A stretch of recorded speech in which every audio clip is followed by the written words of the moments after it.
राहत कलाई तोहर खाली हमर भैया जे राखी खातिर तरसौ बहिनिया।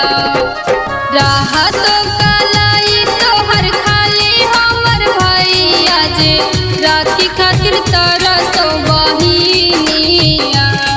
आगे बढ़ल महंगाई माफी मांगौ तोहर भाई नहीं मिलल हमारो कमीनिया।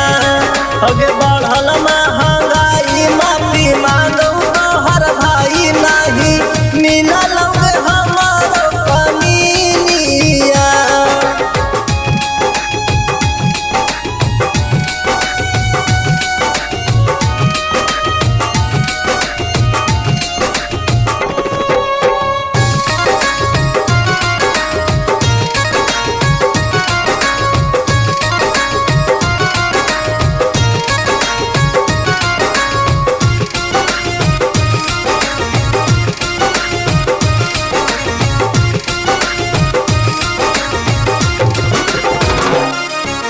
नहीं हको घर में एको खाए लाया अनाज हो।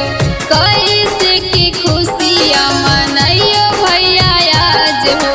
कैसे की खुशियाँ मनाइयो भैया आज हो। हियो मजबूर के गरीबी हौसा तैले मिलल रुपैया नहीं जेहू हम कमैले जेहू हम कमैले।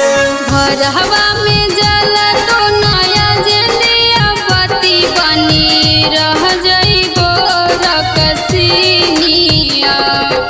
घरवा में जला तो नया जलिया बत्ती बनी रह जइबो रकसिनिया।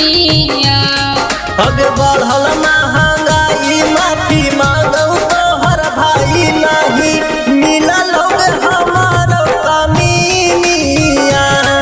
आगे बढ़ल महंगाई माफी मांगौ तोहर भाई नहीं मिलल हमारो कमीनिया।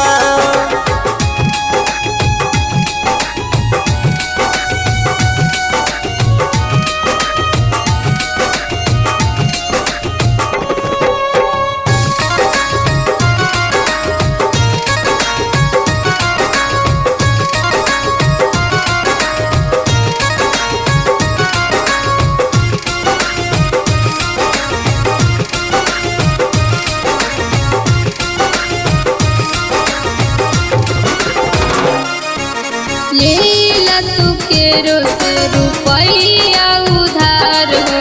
छूटे नहीं दिहा भाई बहन के प्यार हो। छूटे नहीं दिहा भाई बहन के प्यार हो। नसीबा में लिखल नहीं हकई गरीब के दोष हम दिए बहनी अपन तकदीर के अपन तकदीर के। इतना लाचार हता हमारा हो भैया कैसे बनैबा दुलहिनिया। इतना